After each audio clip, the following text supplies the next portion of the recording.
লীলা রয়ের বই থেকে লাভ ক্ষতির অঙ্ক নিয়ে এই ভিডিওতে আলোচনা করব। চলো শুরু করা যাক। একটি আইটেম 4% এবং 10% লাভে বিক্রি করলে বিক্রয় মূল্যের মধ্যে 3 টাকার পার্থক্য থাকে, তাহলে উভয় বিক্রয় মূল্যের অনুপাত হলো।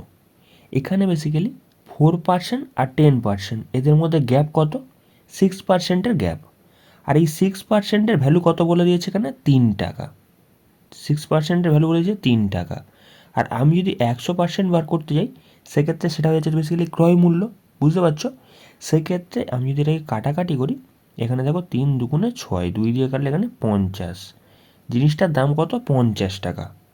50 টাকার জিনিস যদি প্রথমে 4% লাভে বিক্রি করা হয়, তাহলে এটাকে কততে বিক্রি করা হবে? 104% এততে বিক্রি করা হবে। আর যদি এটাকে 10% লাভে বিক্রি করা হয়, সেক্ষেত্রে 50-এর কী করে নেবো আমি আবার? এই 110% করে নেবো। সেক্ষেত্রে এই দুটোকে আমাকে রেশিওয় ফেলতে হবে, তাহলে আমাদের অ্যান্সার চলে আসবে। এখানে দেখো বেসিক্যালি 50, 50, 100, 100 কেটে যাচ্ছে। এবার যদি 2 দিয়ে কাটি, 5 দুগুণে 10, 2 দুগুণে 4। এখানে 5 দুগুণে 10, 5 দুগুণে 10। সেক্ষেত্রে 52:55, এইটাই তোমার অ্যান্সার হয়ে যাচ্ছে। তাহলে এখানে option A correct answer. Vishnu 12টি টেবিল এবং কিছু চেয়ার কিনতে 5,000 টাকা খরচ করেন। একটি টেবিল এবং একটি চেয়ারের ক্রয় মূল্য বলেছে 50 টাকা এবং 40 টাকা। ক্রয় করা চেয়ার এবং টেবিলের সংখ্যার অনুপাত কত? এখানে বেসিক্যালি 12টা সে টেবিল কিনেছে। 12টা টেবিল, সেক্ষেত্রে 12 গুণিত কত করে কিনেছে? এখানে বেসিক্যালি টেবিল কিনেছে তোমার 50 টাকা করে। 12 গুণিত 50, সেক্ষেত্রে কত টাকা সে টেবিল কিনেছে? 5 12 60, মানে 600 টাকার সে কী করেছে? টেবিল কিনেছে। বাদবাকি কত টাকা পড়ে আছে? টোটাল টাকা তো 5,000। 5,000 থেকে 600 বিয়োগ করে দাও, সেক্ষেত্রে তোমার পড়ে আছে 4400 টাকা, 4,400 টাকা। এই 4,400 টাকার সে কী কিনেছে? চেয়ার কিনেছে। কত টাকা করে চেয়ারের দাম? এখানে 40 টাকা করে দাম। সেক্ষেত্রে আমি 40 দিয়ে ভাগ করে দেবো, সেক্ষেত্রে কত পিস চেয়ার কিনেছে আমি পেয়ে যাব। একখানা শূন্য একখানা শূন্য কেটে যাচ্ছে। যদি আমি 4 দিয়ে কাটি, সেক্ষেত্রে কত হচ্ছে? 4 একে 4, 4 একে 4, 4 0 0। সেক্ষেত্রে 110 পিস সে কী করেছে? চেয়ার কিনেছে। প্রথমে সে কী করেছিল? 12 পিস টেবিল কিনেছিল, আর তারপরে সে 110 পিস কী কিনেছে? চেয়ার কিনেছে। সেক্ষেত্রে এখানে চেয়ার আর টেবিল জিনিসটা দেখো এখানে পরে উল্টে দিয়েছে। আগে টেবিল চেয়ার ছিল, কিন্তু এখন চেয়ার আর টেবিল করে দিয়েছে। জাস্ট রেশিওটা উল্টে যাবে। সেক্ষেত্রে 110 কত হয়ে যাচ্ছে? 12। সেক্ষেত্রে যদি কাটাকাটি করি, এখানে দেখো কত হচ্ছে? 5 দুগুণে 10, 5 দুগুণে 10। এখানে 6 দুগুণে 12, তাহলে 55:6। এটা দেখো অপশান বিতে আছে। Option B correct answer. একজন ব্যবসায়ী মুদ্রিত মূল্য হচ্ছে 6% কমে একটা শার্ট বিক্রি করেন। তিনি ক্রয় মূল্য হচ্ছে 15% বেশি মুদ্রিত মূল্য নির্ধারণ করেছিলেন। ব্যবসায়ীর অর্জিত মুনাফা কত? এখানে basically cost price, selling price আর মার্ক প্রাইসের গল্প চলে এসছে। এখানে বেসিক্যালি কী করেছে? ক্রয় মূল্যর থেকে 15% বেশি মুদ্রিত মূল্য নির্ধারণ করেছে। তাহলে আমি কস্ট প্রাইস যদি 100 টাকা ধরি, সেক্ষেত্রে 15% বেশি এখানে মার্ক প্রাইস রেখেছে। তাহলে কত রেখেছে? 115। আর আমরা কি জানি? মার্ক প্রাইস থেকে ডিসকাউন্ট দেওয়া হয়, ছাড় দেওয়া হয়। সেক্ষেত্রে এই 115 এর 6% ডিসকাউন্ট দেওয়া হচ্ছে। তাহলে কত পার্সেন্ট পড়ে আছে? 6% যদি 115 থেকে কমাই, কত পার্সেন্ট পড়ে থাকে? 94% পড়ে থাকে। তাহলে এখানে পরবর্তীকালে সেলিং প্রাইস কত হয়েছে? এইটা হয়েছে। সেক্ষেত্রে এখানে যদি কাটাকাটি করি, দেখো কত দিয়ে কাটছে? 5 দিয়ে কাটছে। 5 দুগুণে 10, 5 তিনে 15, 5 20 100। 2 দিয়ে কাটলে 10 দুগুণে 20। এখানে যদি দেখি, সেক্ষেত্রে 4 দুগুণে 8, 7 দুগুণে 14। আচ্ছা, এই দুটোকে গুণ করলে কত চলে আসছে? এখানে বেসিক্যালি 3 7 21 হাতে থাকলো 2। তারপর এখানে 7 দুগুণে 14, 3 4 12, 24 25 26 2 কত যাচ্ছে? এখানে 28 8 হাতে থাকলো তোমার 2। তাহলে 4 দুগুণে 8 2 10। আচ্ছা, নিচে শূন্য আছে, মানে এক ঘর আগে পয়েন্ট পড়ে যাচ্ছে। মানে এখানে এত টাকা হয়েছে। 100 টাকার জিনিস এত টাকায় বিক্রি করছো, তাহলে এখানে কত টাকা বেশি হচ্ছে? 8.1। এত পার্সেন্ট 100-র ওপরেই আছে। সেক্ষেত্রে এইটাই তোমার কারেক্ট অ্যান্সার হয়ে যাচ্ছে। এখানে তোমার অপশান এ কারেক্ট অ্যান্সার। তুমি এই অঙ্কটাকে আর কীভাবে করবে? এখানে বেসিক্যালি কী করেছে? প্রথমে 15% বাড়িয়েছে, তারপর এখানে 6% কমিয়েছে। তাহলে এখানে a plus B plus ab by 100 এই ফর্মুলা অ্যাপ্লাই করতে পারো। সেক্ষেত্রে প্রথমে কী করেছে, কমিয়েছে, তাহলে -6, তারপর কী করেছে, বাড়িয়েছে, সেক্ষেত্রে +15, তারপর প্লাসে মাইনাসে -6 ইন্টু এখানে কত হচ্ছে 15 আর ডিভাইড বাই 100। সেক্ষেত্রে কত হচ্ছে, এইটাকে সলভ করলে তোমার এখানে 9 পড়ে থাকছে, তাই তো 9 মাইনাস এখানে 6×15 90, আর নিচে বেসিক্যালি দুখানা শূন্য আছে, দুটো ঘর আগে পয়েন্ট পড়ে যাচ্ছে।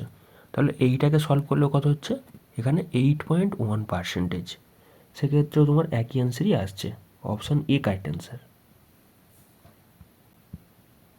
রহিম 45 টাকা কেজি ধরে 20 কেজি কমলা কেনেন, 54 টাকা কেজি ধরে বিক্রি করেন। এই সময়ের মধ্যে 1.5 কেজি কমলা নষ্ট হয়ে যায়। তিনি নষ্ট হয়ে যাওয়া কমলা 10 টাকা কেজি ধরে বিক্রি করেন। তার নীল লাভ বা লোকসান কত শতাংশ? সে যখন কিনছে, তার যখন কস্ট প্রাইস দেখছি, সে 45 টাকা কেজি ধরে 20 কেজি কমলা কিনছে। তাহলে টোটাল কস্ট প্রাইস কত হয়ে যাচ্ছে, 45 দুগুণে 90। সে 900 টাকায় জিনিসটাকে কিনেছে। সে যখন বিক্রি করছে, সে তখন কি করছে, 10 টাকা কেজি ধরে 1.5 কেজি বিক্রি করছে।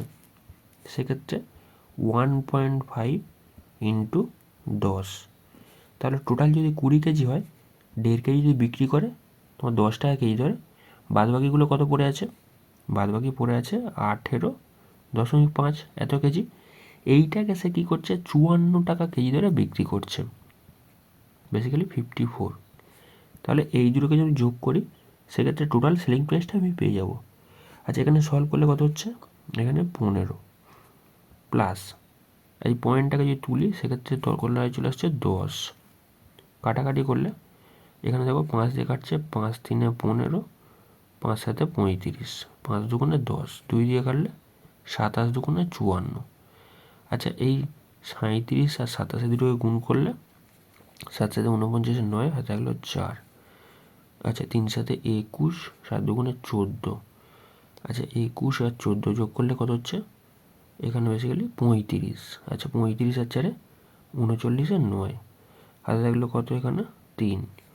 আচ্ছা, তারপর এখানে 3 দুগুণে 6, 6 আর 3 9। আচ্ছা, টোটাল সেলিং প্রাইস কত হচ্ছে 15, আর এখানে এইটা 999 যোগ করলে লাস্টে বেসিক্যালি 4, হাতে থাকলো 1, মানে এখানে 1 হয়ে যাচ্ছে।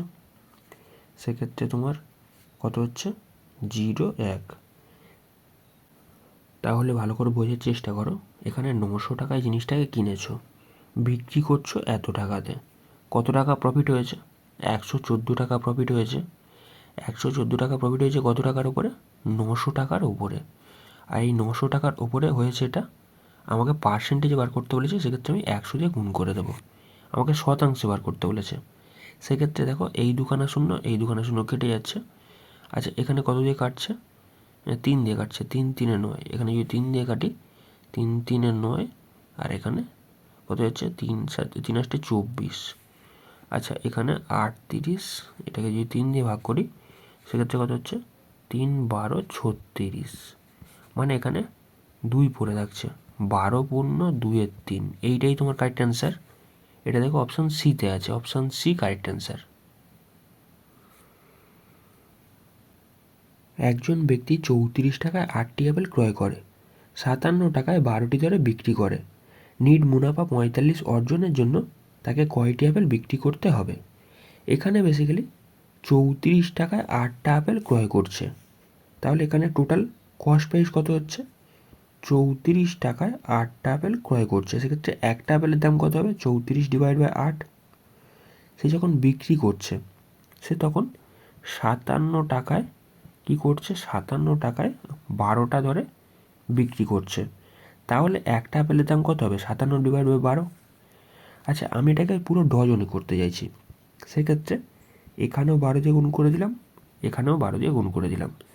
সেক্ষেত্রে 12টা আপেলের কস্ট প্রাইস হচ্ছে এইটা, আর সেলিং প্রাইস হচ্ছে এইটা। সেক্ষেত্রে এটাকে সলভ করলে এখানে দেখো 4 দিয়ে কাটছে, 4 3 12, 4 দুগুণে 8, 2 দিয়ে কাটলে এখানে 17 দুগুণে 34। সেক্ষেত্রে 3 17 51। 12টা আপেল 51 টাকায় কিনেছে, বিক্রি করার সময় সে বেসিক্যালি 57 টাকায় বিক্রি করেছে। 51 টাকার জিনিস 57 টাকায় বিক্রি করেছে। কত টাকা প্রফিট হয়েছে? 6 টাকা প্রফিট হয়েছে। তাহলে এখানে বোঝার চেষ্টা করো, 6 টাকা প্রফিট হয় 12টা আপেলের পিছনে। আর আমাকে জিজ্ঞাসা করেছে টোটাল 45 টাকা প্রফিট হবে কতগুলো আপেলের পিছনে। বেসিক্যালি তাহলে 45 দিয়ে গুণ করে দেবো, সেক্ষেত্রে আমাদের অ্যান্সার চলে আসবে। তাহলে এখানে যদি সলভ করি, এখানে 6 দুগুণে 12, তাহলে গুণ করলে কত হচ্ছে? 45 দুগুণে 90। সেক্ষেত্রে দেখে 90খানা আপেল বিক্রি করতে হবে। তাহলে এখানে অপশান এ কারেক্ট অ্যান্সার। রূপা একটি সেকেন্ড হ্যান্ড এত টাকায় ক্রয় করে এবং মেরামতের জন্য কিছু টাকা খরচ করে। তারপর এত টাকায় এটি বিক্রি করে, যার ফলে 6% লাভ হয়। রূপার মেরামতের জন্য কত টাকা খরচ করেছে? এখানে বেসিক্যালি 6% তার লাভ হয়েছে এত টাকায় বিক্রি করে। তাহলে আমি যদি টোটাল ক্রয় মূল্যটা বার করতে যাই, পেয়ে যাব 6% প্রফিটের অর্থ কি? 100 টাকা জিনিস আমি 106 বিক্রি করছি। তাহলে এখানে 106-এর ভ্যালু কত বলেছে? 5406। আমি যদি 100 দিয়ে গুণ করি, সেক্ষেত্রে টোটাল কস্ট প্রাইস চলে আসবে, টোটাল কত টাকা খরচ হয়েছে। সেক্ষেত্রে যদি কাটাকাটি করি, 2 দিয়ে কাটছি, দেখো 5 দুগুণে 10, 3 দুগুণে 6, এখানে 2 দুগুণে 4, 7 দুগুণে 14, 0 3 দুগুণে 6, 53 দিয়ে কাটলে এখানে বেসিক্যালি 5 5-এ 25, আর এখানে 3 5-এ 15, মানে 265। এখানে বেসিক্যালি 5 পড়ে আছে, 3 পড়েছে, 53 আগে 53। তাহলে এখানে 5100 এত টাকা তাহলে টোটাল তার খরচ হয়েছে। আর এত টাকা কী করেছে? সে কিনেছে, এত টাকায় কিনেছে। তাহলে এটাকে বিয়োগ করে দেবো। এখানে 4600টাকে বিয়োগ করলে তাহলে টোটাল সে কত টাকা খরচ করেছে সেটা আমি পেয়ে যাব। 00, এখানে কত চলে আসছে? 5, মানে সে 500 টাকা খরচ করেছে। সেক্ষেত্রে তাহলে option B correct answer. Dozen প্রতি 10 টাকা দরে 10 ডজন চকলেট কেনা হয়, প্রতি পিস 2 টাকা দরে বিক্রি করা হয়। যদি ব্যবসায়ীকে 50 টাকা ভাড়া খরচ দিতে হয়, তাহলে লাভ্যাংশ কত? এখানে বেসিক্যালি সে যখন কিনছে 10 টাকা দরে 10 ডজন কিনেছে, তাহলে টোটাল কত খরচ করেছে? 10 গুণিত 10, সেক্ষেত্রে টোটাল খরচ করেছে 100 টাকা।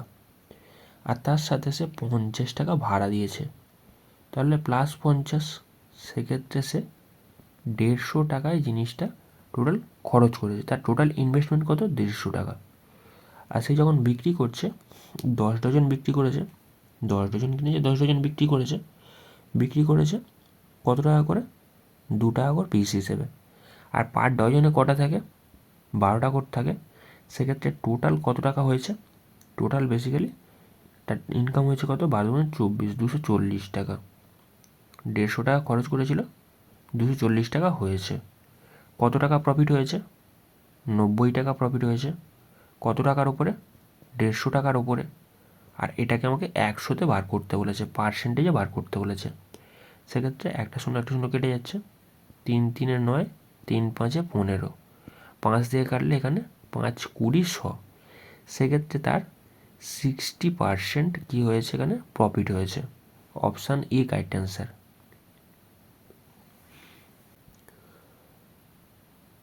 একজন ব্যবসায়ী একটা দ্রব্যে 16% ছাড় দিয়ে এত টাকায় বিক্রি করেন। যদি তিনি ছাড় না দিতেন, তাহলে ক্রয় মূল্যের উপর 28% লাভ হতো।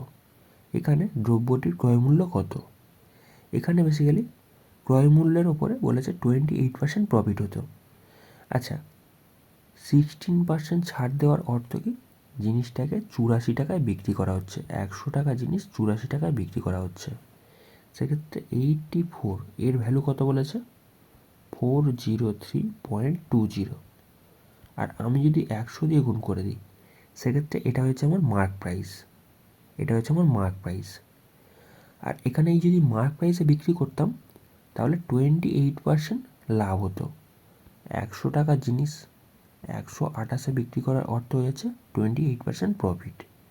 সেক্ষেত্রে এখানে ক্রয় মূল্যের ওপর বলেছে 28% প্রফিট হচ্ছে।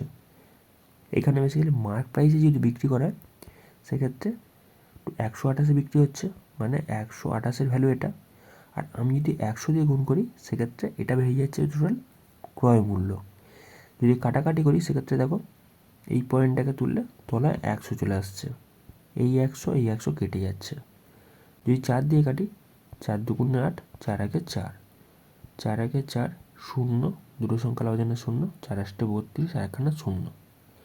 সেক্ষেত্রে 3 দিয়ে কাটছি, 3 7 21, 3 3 9, 3 3 9, আচ্ছা এখানে 3 6 18 একখানা 0 চলে আসছে, তাই তো?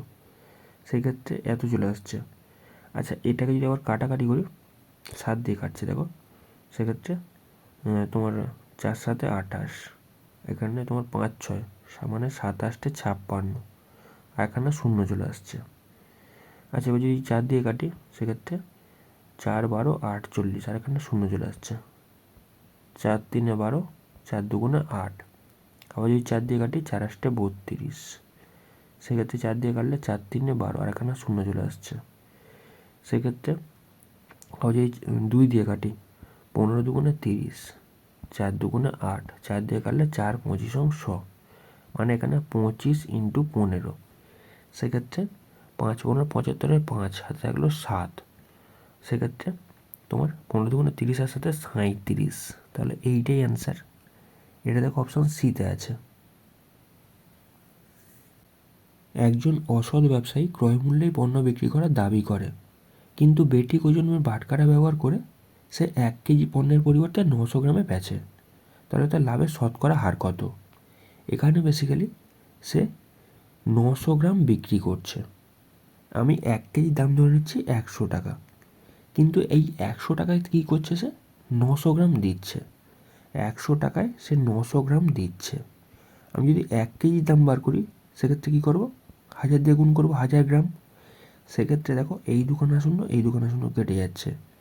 সেক্ষেত্রে এই 100 টাকা জিনিস কত টাকাতে বিক্রি হচ্ছে, এখানে বেসিক্যালি 1-এর পিছনে কতগুলো শূন্য আছে, 3খানা শূন্য, এটাকে 9 দিয়ে ভাগ করছি। 100 টাকা জিনিস কততে বিক্রি হচ্ছে, সেক্ষেত্রে এখানে 9 1-এ 9, 1 লেগে যাচ্ছে, 0 লেগে যাচ্ছে, আবার এখানে 9 1-এ 9, আচ্ছা আবার এখানে 1 0, সেক্ষেত্রে 9 1-এ 9, সেক্ষেত্রে 1 পড়ে আছে। মানে 100 টাকার জিনিস 100 টাকা দাম ধরেছে, সেটাকে কি করেছে সে বেসিক্যালি কততে বিক্রি করছে, এখানে 1 1 1 পূর্ণ 1-এ 9 এততে বিক্রি করছে, তাহলে কত টাকা প্রফিট হচ্ছে, এখানে 11 পূর্ণ এখানে 1-এ 9, বুঝতে পারছো, 11 পূর্ণ 1-এ 9 তার প্রফিট হচ্ছে। সেক্ষেত্রে তোমার option B correct answer. Ram একই দামে 2টি ঘোড়া বিক্রয় করলো, একটাতে তার 10% লাভ, অন্যটিতে 10% ক্ষতি হলো, তাহলে নিচের কোন বক্তব্যটি সঠিক? এখানে basically A plus B plus A B by 100 এই ফর্মুলা অ্যাপ্লাই করতে হবে। সেক্ষেত্রে প্রথমে কী হয়েছে 10% লাভ হয়েছে, তার এখানে +10, তারপর এখানে অন্যটাতে 10% ক্ষতি হয়েছে -10, প্লাসে মাইনাসে কী হচ্ছে মাইনাস হয়ে যাচ্ছে।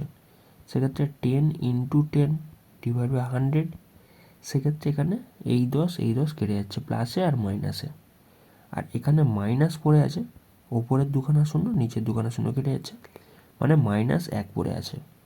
মাইনাসটা সাইন হচ্ছে বেসিক্যালি ক্ষতির, আর এখানে 1% ক্ষতি হয়েছে। এখানে অপশান ডি কারেক্ট অ্যান্সার।